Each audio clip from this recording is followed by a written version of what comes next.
हरे कृष्णा। ओम नमः शिवाय। कल हमने कथा में चर्चा करी थी कि किस प्रकार से भगवान विष्णु और भगवान ब्रह्मा सती से अनुरोध करते हैं कि आप हमें पूजा करने दीजिए, आप शिवलिंग को धारण कीजिए ताकि हम आपकी पूजा कर सकें। और सती जी भी यही सोचती हैं कि चलो इस बहाने मुझे भी शिव पूजा का मौका मिल जाएगा। सो वो धारण करती हैं शिवलिंग को और पूजा करवाती हैं। और पूजा के बाद मैंने बताया कि वो गायब हो जाते हैं ब्रह्मा जी और विष्णु जी, और सती जी अब देख रही हैं कि ना तो यहाँ पर कोई साधु सन्यासी हैं, ना मेरे सैनिक हैं, तो अब मैं क्या करूं।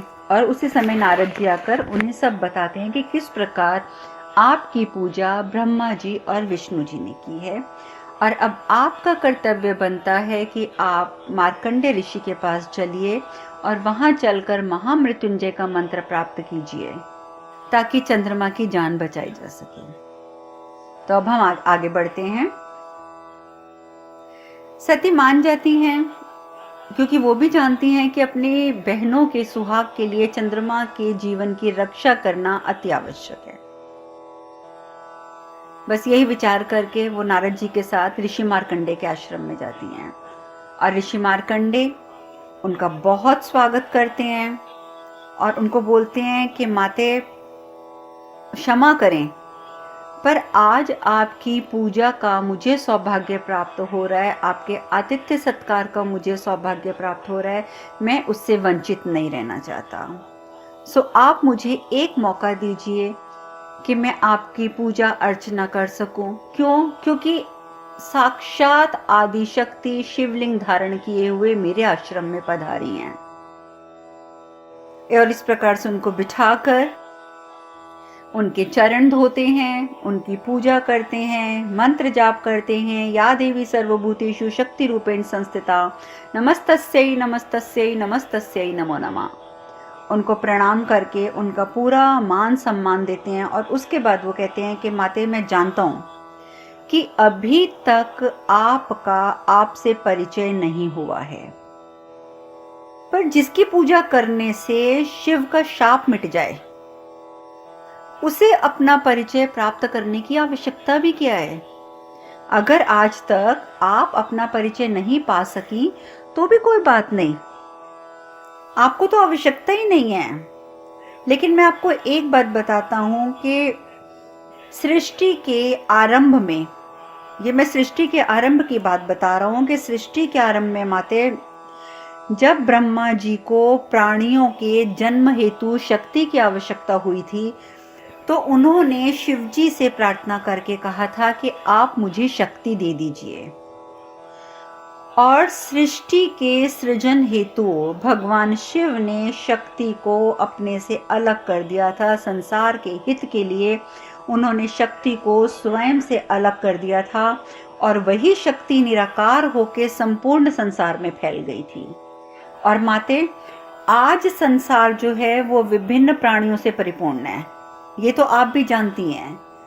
तो ब्रह्मा जी का सृष्टि का कार्य तो पूर्ण हो चुका है, तो इसलिए अब बात यहां पर आकर खत्म होती है कि जब सृष्टि का निर्माण हो चुका है तो फिर शक्ति शिव से दूर कैसे रहे, और आपको इसलिए लौटकर आना पड़ा। और यही कारण है, शिव से मिलन के कारण ही, शिव से मिलन के हेतु ही आपने ये शरीर लेकर जन्म लिया है। और मैं आपको एक बात और बताता हूँ माते, मुझे ये भी आभास हो रहा है कि आपके मिलन का समय आ चुका है। भगवान शिव से जो आपका मिलन होना है उसका समय अब आ चुका है। और मुझे तो ये भी लग रहा है कि कदाचित आज ही ये संभव है, क्योंकि आज की तिथि बहुत बहुत बहुत ही शुभ तिथि है। तो सती पूछती है कि आज की तिथि में ऐसा खास क्या है। तो ऋषि मार्कंडे बताते हैं कि आज फागुन के कृष्ण पक्ष की चतुर्दशी है, और यही वो दिन है जब शिव ने विधि का विधान तोड़ा था। अब विधि का विधान कैसे तोड़ा था शिव ने, कि अपने वचन के विरुद्ध जाकर वो यमराज के सामने खड़े हो गए थे, और यमराज को खाली हाथ लौटना पड़ा था। और उन्होंने अपने भक्त को अमरत्व का वरदान दिया था और उसके द्वारा बोला गया ये महामृत्युंजय का मंत्र जो है उसे उन्होंने, उस मंत्र को उन्होंने सिद्ध करवाया और सिद्ध करवाने के साथ साथ उन्होंने अमृतत्व का वरदान दिया और वो भक्त और कोई नहीं माते, मैं हूं। अब ये कथा मैं आपको श्रीमद् भागवत कथा में भी सुना चुकी हूँ कि मार्कंडेय ऋषि ने, क्योंकि उनको बहुत छोटी उम्र में, उनको 7 साल की उम्र थी जब उनकी मृत्यु निश्चित थी, और यही कारण था कि उनके पिताजी जैसे उस बच्चे ने होश संभाली, मतलब मार्कंडेय ऋषि ने, तो साधु संतों की सेवा में लगे रहते थे वो। और इस प्रकार से उस बच्चे ने 7 साल की उम्र में ही घोर तपस्या करी थी, भगवान शिव को प्रसन्न किया था और शिव से अमृतत्व का वरदान ले लिया था। और ये मंत्र भी उनको जो था, मंत्र भी उसी दिन, मतलब आज की तिथि के दिन ही, जो मैं आपको तिथि बता रही हूँ, इस तिथि को उन्होंने इस मंत्र को दीक्षित कर दिया था। लेकिन वो बात अलग है कि इस मंत्र को बड़े होने तक मार्कंडेय ऋषि ने सार्वजनिक नहीं किया था। सार्वजनिक करने का समय तब आया जब चंद्रमा शापित हुए। तो इस प्रकार से मार्कंडेय ऋषि बताते हैं कि देखो, मैंने तो एक साधारण से मंत्र से भगवान शिव को प्रसन्न किया था, और ये तो भगवान शिव की महानता है कि उन्होंने मेरे इस साधारण मंत्र को महामृत्युंजय मंत्र का नाम दे दिया। और साथ ही भगवान शिव ने मुझे वरदान दिया और कहा कि इसको जपने से किसी की अकाल मृत्यु सदा के लिए टल सकती है। और आज मैं आपको एक बात का वचन देता हूं कि आज आप देखेंगे कि चंद्रमा की मृत्यु भी आज ही टलेगी। ये जो चंद्रमा का शरीर है ना, जो हर क्षण क्षय होता जा रहा है, ये मंत्र उस क्षय से उसे बचाएगा, ये आप देख लीजिएगा। और मेरा मन तो आज ये भी कह रहा है कि आज भगवान शिव आपका भी वरण करेंगे। अब देखिए, इतनी सारी बातें मार्कंडेय ऋषि ने सती को कही, तो नारद जी कहते हैं कि ऋषि मार्कंडेय, अब आप देर मत कीजिए, आप जल्दी से ही वो मंत्र सती को दे दीजिए ताकि माता इस मंत्र को लेकर जाकर चंद्रमा की रक्षा कर सकें। तो मार्कंडेय ऋषि कहते हैं जो आज्ञा देव ऋषि, और वो वहीं शिवलिंग को, सती जी के हाथ से शिवलिंग लेते हैं, शिवलिंग को स्थापित करके तुरंत उनकी पूजा शुरू करते हैं। और पूजा करते करते जब वो मंत्र उच्चारण करते हैं, ओम त्र्यंबकम यजामहे सुगंधिम पुष्टिवर्धनम उर्वारुकमिव बंधनान् मृत्योर्मोक्षयमामृतात्, तो वो मंत्र साथ साथ उस शिवलिंग के ऊपर चलता जाता है और उसके ऊपर, शिवलिंग के पत्थर के ऊपर वो मंत्र लिखा जाता है। जैसे पत्थर के ऊपर कोई चीज ठोक ठोक के लिख दी जाती है, ऐसे वो मंत्र उसके ऊपर लिखा जाना शुरू हो जाता है। और जब वो पूरा मंत्र लिखा जाता है तो वो अब शिवलिंग उठाते हैं, सती को देते हैं और कहते हैं कि जाओ माते, अब आप जल्दी जाओ, जल्दी से जल्दी प्रभास क्षेत्र पहुंचो, ये ना हो कि चंद्रमा के प्राण निकल जाएं।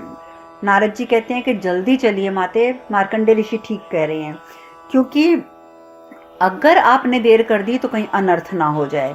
क्योंकि आप नहीं जानती हैं माते कि आपके पिताजी एक नया ग्रह बना रहे हैं, और नए ग्रह में अगर प्राण प्रतिष्ठा हो गई तो चंद्रमा की मृत्यु जो है उसकी नियति बन जाएगी, तो हमें वो नहीं होना चाहिए। तो सती कहती है नहीं नहीं देवऋषि, ऐसा कुछ नहीं होगा, आज बहुत शुभ तिथि है, आज कुछ भी अशुभ नहीं होगा, चलिए हम जल्दी प्रभास क्षेत्र चलते हैं। और उधर दूसरी ओर प्रजापति का नया ग्रह बन जाता है, थोड़ा सा रह जाता है, मतलब उसका गर्दन तक का हिस्सा बन चुका है, अब उसका सिर्फ चेहरा रह जाता है। और उधर धीरे धीरे धीरे धीरे उसका जो चंद्रमा का क्षय है वो भी गर्दन तक हो गया, सिर्फ उसका चेहरा बचता है। तो उसी समय नारद मुनि और सती जी वहां पहुंच जाते हैं। तो जैसे सती पहुंचती है तो रोहिणी और रेवती उसको मिलकर रोने लग जाती हैं कि सती क्या होगा, सती क्या होगा, अब ये कैसे होगा। तो दधी जी कहते हैं कि आप लोग अब आए भी हैं तो क्या फायदा। तो सती कहती है कि क्यों फायदा क्यों नहीं है ऋषिवर, मैं महामृत्युंजय का मंत्र लेकर आई हूं। तो दधीची ऋषि कहते हैं मंत्र क्या करेगा, जब शिव ही शापित हैं, जब उनकी पूजा ही नहीं हो सकती तो मंत्र क्या करेगा। तो नारद जी बोलते हैं नहीं ऋषिवर, शिव जी अब शापित नहीं है, वो शाप मुक्त हो चुकी हैं। तो सती कहती है कि देखिए अब देर नहीं करनी है, आज की तिथि बहुत शुभ है, आज ही इस मंत्र का जन्म हुआ था, आज ही इस मंत्र को सार्वजनिक किया जा रहा है। और मैं इतना जानती हूँ कि चंद्रमा में अभी भी प्राण शेष हैं, हम उनके जीवन की रक्षा कर सकते हैं। अगर हम अभी बैठ जाएं और मन से इस मंत्र का जाप करें, पूरे ध्यान और श्रद्धा के साथ मंत्र का जाप करें, तो चंद्रमा के प्राण बचाए जा सकते हैं। मैं सिर्फ इतना आप लोगों से पूछती हूँ कि क्या इस प्रयास में आप मेरा साथ देंगे? क्या आप शिव पर विश्वास रख कर, शिव पर विश्वास करके मेरे साथ महामृत्युंजय मंत्र का जाप करेंगे? तो जब उन सबको पता चल जाता है कि शिव अब शापित नहीं है, शिव की पूजा हो सकती है, तो सब बोलते हैं हाँ हाँ। सबसे पहले तो ऋषि कश्यप कहते हैं कि हाँ मैं जाप करूंगा आपके साथ। जब ऋषि कश्यप कहते हैं तो ऋषि अत्रि भी कहते हैं, अनुसुईया माता भी कहती हैं, और तो और रेवती और रोहिणी भी कहती हैं। और वहाँ काफ़ी साधु सन्यासी भी इकट्ठे हो चुके होते हैं, वो सब भी कहते हैं कि हम भी आप लोगों के साथ हैं, हम सब मिलकर जाप करेंगे। और जब इतने सारे लोगों के साथ द्वारा एक साथ जब एक मंत्र का जाप होगा, तो आप समझ सकते हैं कि उसमें से जो ऊर्जा निकलेगी वो चंद्रमा को शाप मुक्त करेगी ही करेगी। और सब लोग बैठ जाते हैं, 4-4 लोगों का एक समूह बना लेते हैं और शिवलिंग रख लेते हैं। अब सबके पास शिवलिंग तो नहीं होते, लेकिन प्रभास क्षेत्र में नदी किनारे वो बैठते हैं और नदी की मिट्टी का सब लोग एक एक शिवलिंग बना लेते हैं। वहां पे तो समुद्र भी है, प्रभास क्षेत्र तो समुद्र के किनारे है, तो वो लोग वहां पर एक सब लोग थोड़ा थोड़ी मिट्टी लेके शिवलिंग बना लेते हैं और भगवान शिव की पूजा शुरू कर देते हैं। और उधर दूसरी ओर हर हर महादेव, हर हर महादेव, हर हर महादेव, हर हर महादेव का जाप करते हुए और भी साधु कहीं से आ जाते हैं और सब लोग हर हर महादेव का जाप करते हैं और वो भी आकर उनके साथ बैठ जाते हैं और भगवान की पूजा शुरू कर देते हैं। और तो और मद्रिके को भी पता चलता है कि वहां पर शिव पूजन हो रहा है, तो मद्रिके भी कुछ साध्वियों के साथ वहां पहुंच जाती है। आपको याद होगा कि मद्रिके जो है, जो नगर वधु थी, जो अब साधिका बन चुकी है, साध्वी बन चुकी है, तो वो भी साध्वियों के साथ वहां आ जाती है। तो जैसे सती मद्रिका को देखती, कहती है आप यहाँ? तो वो कहती है कि हाँ, मुझे पता चला कि यहाँ शिव पूजन हो रहा है, तो सती मैं भी यहाँ आ गई। तो सती कहती है आप जानती है ना, मद्री के पिताजी नया ग्रह बना रहे हैं, अगर नया ग्रह बन गया ना तो चंद्रमा कभी भी इस रोग से मुक्त नहीं हो पाएंगे और उनके प्राण चले जाएंगे। तो पिताजी के ग्रह बनने से पहले पहले हमें चंद्रमा को हर हालत में ठीक करना है। मद्रिके कहती है कि सती, जो लोग शिव का नाम जपते हैं ना, उनके मन में संशय नहीं होता। शिव का जाप कर रहे हो तो संशय रहित होके करो, संशय मत रखो। मैं तुम्हें कहती हूं कि तुम खुद देख लेना कि चंद्रमा को कुछ नहीं होगा। और उधर दूसरी ओर दक्ष है, वो अपना जो नया बना रहा है ग्रह, उसमें पूरी तरीके से तल्लीन हुआ है। तो उसी समय भृगु ऋषि आते हैं। भृगु ऋषि आके बोलते हैं कि अनर्थ हो गया दक्ष प्रजापति। वो कहते हैं क्या अनर्थ हो गया? कहते हैं आप नहीं जानते, भगवान शिव जो है वो आपके शाप से मुक्त हो गए। मैं ये नहीं जानता कि वो कैसे शाप मुक्त हुए, पर वो शाप मुक्त हो गए हैं। और तो और सती चंद्रमा के घर वालों के साथ प्रभास क्षेत्र में महामृत्युंजय का जाप कर रही है, और महामृत्युंजय का जाप करने से चंद्रमा की अकाल मृत्यु को वो लोग रोकेंगे। दक्ष कहता है ये असंभव है, क्योंकि आज तक दक्ष के शाप की काट करने वाला कोई नहीं हुआ। और मैं इतना जानता हूं कि महामृत्युंजय का जाप भी चंद्रमा को मेरे शाप से मुक्त नहीं कर सकता, क्योंकि मेरा कुछ ही क्षणों में मेरा ये जो नया ग्रह है ये पूर्ण रूपेण बन के तैयार हो जाएगा, और जैसे ही इसमें प्राण आएंगे वैसे ही वहां चंद्रमा के प्राण निकल जाएंगे। इधर प्राण इसमें आएंगे, उधर उसके प्राण निकलेंगे। और वो तीव्रता से जाप करना शुरू कर देते हैं कि मैं जल्दी से जल्दी इसका चेहरा भी पूरा करके और इसमें प्राण प्रतिष्ठा करूं। उधर जाप चलता है, सब लोग, अब तो बहुत सारे ऋषि मुनि भी आ गए हैं, सब मिलकर महामृत्युंजय का जाप लगातार करते जा रहे हैं। सती ने भी आंखें बंद करके दिल से जाप किया, लेकिन जाप करते करते वो आंखें खोल के बैठ जाती है। कहती है शिव आइए, महादेव आइए, आप हमेशा मेरे लिए आते रहे हैं, लेकिन आज मेरे लिए नहीं, इन सब के लिए आइए महादेव, इन सब के लिए आइए। आज चंद्रमा के प्राणों की रक्षा के लिए आइए, और आपको शिव आना पड़ेगा। सती की आंखों से आंसू बहते हैं कि शिव आपको आज आना पड़ेगा, आपको आना ही पड़ेगा। उसी समय इतने मंत्रों के उच्चारणों में, इतने मंत्रों उच्चारण के शोर में लोगों को डमरू सुनाई देता है। डम डम डम डम डम डम डम डम डम डम डम डम, डमरू बज रहा है। मंत्र करते करते सबकी आंखें खुल जाती हैं उस डमरू की आवाज से। तो देखते हैं कि समुद्र की लहरें बहुत तीव्रता से ऊपर नीचे ऊपर नीचे ऊपर नीचे हो रही हैं। डमरू का आवाज जो है वो तीव्र और तीव्र और तीव्र होती जाती है। सबके मुंह से उच्चारण जो है वो धीरे धीरे कम होना शुरू हो जाता है, सबका उच्चारण धीरे हो जाता है, क्योंकि सबका ध्यान अब उस डमरू की आवाज की ओर है। और वो क्या देखते हैं, डमरू की आवाज सुनते सुनते सुनते सुनते उन्हें एक छाया नजर आती है, और उस छाया को देखते ही सब के सब खड़े हो जाते हैं। और खड़े होकर क्या देखते हैं कि सामने साक्षात महादेव खड़े हैं। और दधीची ऋषि तो एकदम चिल्ला के बोलते हैं, वो आ गए, वो आ गए, वो आ गए, महादेव आ गए, हमारे भोलेनाथ आ गए। और सब लोग जोर जोर से बोलना शुरू कर देते हैं, कर्पूर गौरम करुणावतारम संसार सारम भुजगेंद्रहारम सदा वसंतम हृदयारविंदे भवम भवानी सहितम नमामि। हर हर महादेव, हर हर महादेव। चारों तरफ शोर मच जाता है। और शिव जी जो हैं वो सबके सामने प्रत्यक्ष रूप से प्रकट होते हैं, और प्रत्यक्ष रूप से प्रकट होकर वो चंद्रमा के पास जाते हैं और चंद्रमा की तरफ अपना आशीर्वाद मुद्रा में हाथ उठाते हैं। उनके हाथों की किरणों से चंद्रमा का शरीर जो पत्थर का बनता जा रहा था, वो 1 मिनट के अंदर अंदर पूरा शरीर जो है वो ठीक हो जाता है। और चंद्रमा झटके से उठ के खड़े हो जाते हैं, और उठ के खड़े क्या होते हैं, सीधा भगवान शिव के चरणों में गिर जाते हैं। और जैसे ही चंद्रमा उठते हैं वैसे ही वहां दूसरी ओर दक्ष का जो पुतला है वो चरमराकर चूर चूर होके गिर जाता है। उधर चंद्रमा खड़े हुए, उधर दक्ष का जो पुतला था वो चरमराकर टूट गया।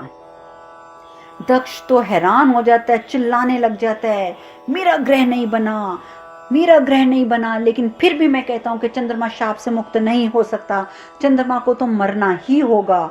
दुनिया में कोई शक्ति नहीं है जो मेरे शाप से चंद्रमा को मुक्त कर सके। और उधर चंद्रमा भगवान शिव के चरणों में गिर के बोलते हैं, प्रभु मैं धन्य हो गया, आपने मुझे शाप से मुक्त कर दिया। शिव कहते हैं, नहीं चंद्रमा, तुम शाप से मुक्त नहीं हुए हो, तुम प्रजापति के श्राप से मुक्त नहीं हुए हो। वो तो इस महामृत्युंजय के जाप का प्रभाव है कि तुम्हारे ऊपर जो शाप का असर था वो कम हो गया है और तुम इस समय स्वस्थ होकर मेरे सामने खड़े हो। जाप के प्रभाव का असर तुम पर अवश्य हुआ है, पर तुम पर से शाप खत्म नहीं हुआ है, तुम मुक्त नहीं हुए हो। और वैसे भी चंद्रमा, आपका अपराध तो क्षमा योग्य है ही नहीं। और जब ये बात शिव कहते हैं तो सब लोग उनकी तरफ देखने लग जाते हैं कि भगवान शिव भी क्या कह रहे हैं चंद्रमा को। तो भगवान शिव कहते हैं कि चंद्रमा, तुम्हारा जो अपराध है वो क्षमा युक्त तो है ही नहीं। तुमने जो रेवती के साथ किया है वो नाजायज था, क्योंकि या तो तुम विवाह ना करते बाकी कन्याओं के साथ, और जब तुमने विवाह किया बाकियों के साथ तो तुम्हारा धर्म कहता था कि अपनी ब्याहता को पत्नी का दर्जा दो। लेकिन जब तुमने उसे मान सम्मान नहीं दिया, उन्हें इज्जत नहीं दी, उन्हें पत्नी का दर्जा नहीं दिया, तो तुम कहां से क्षमा योग्य हो? तुम्हें तो क्षमा मिल ही नहीं सकती, क्योंकि तुमने तो अपने कर्तव्य का पालन ही नहीं किया। और उससे भी बड़ी बात है कि ये तो अपराध है, ये गलती भी नहीं है। मैंने एक बार पहले भी बताया था कि गलती और अपराध में फर्क होता है। तो भगवान शिव उसे कह रहे हैं कि तुमने ये गलती नहीं करी, तुमने ये अपराध किया है, और अपराध का दंड निश्चित है। देखिए, गलती का सुधार हो जाता है सज्जनों, लेकिन जो अपराध होता है ना, उसका दंड निश्चित होता है। और ये चीज भगवान शिव हमें यहाँ बता रहे हैं। भगवान शिव यही बता रहे हैं कि ये गलती नहीं, अपराध है, और अपराध का दंड निश्चित है। और उससे भी बड़ी बात कि अगर दक्ष प्रजापति साधारण पुरुष होते ना, तो वो शायद तुम्हें क्षमा कर देते, पर वो प्रजापति हैं, प्रजापति, उनके ऊपर संसार के संचालन का दायित्व है। और अगर वो अपने जामाता को इस अपराध के लिए क्षमा करेंगे तो संसार में क्या संदेश पहुंचेगा? तो इसलिए प्रजापति आपको क्षमा नहीं कर सकते। और मुझे इस बात की प्रसन्नता भी है भगवान शिव कहते हैं कि मुझे प्रसन्नता है कि प्रजापति ने सांसारिक दायित्व को समझते हुए पारिवारिक दायित्व को महत्व नहीं दिया, और इस चीज की मुझे बहुत बहुत प्रसन्नता है। क्षमा कहते हैं, पर प्रभु मैं आपसे क्षमा मांगता हूँ, मैं आपसे सच में हाथ जोड़कर क्षमा मांगता हूँ, और मैं आपको वचन देता हूँ कि मैं अपनी बाकी सभी पत्नियों को एक बराबर दर्जा दूंगा, सबको अपनी पत्नी मानूंगा, सबसे प्रेम करूंगा, पर मुझे बचा लीजिए प्रभु, मुझे इस बार बचा लीजिए। और इस प्रकार चंद्रमा भगवान के चरणों में फिर गिर जाते हैं। अब आगे क्या होता है ये चर्चा हम कल करेंगे। आज हम यहीं विश्राम लेते हैं। हरे कृष्ण कृष्ण कृष्ण हरे हरे, हरे राम राम राम हरे हरे। आप सब खुश रहें, सुखी रहें, स्वस्थ रहें। हरे कृष्ण। ओम नमः शिवाय, ओम नमः शिवाय, ओम नमः शिवाय।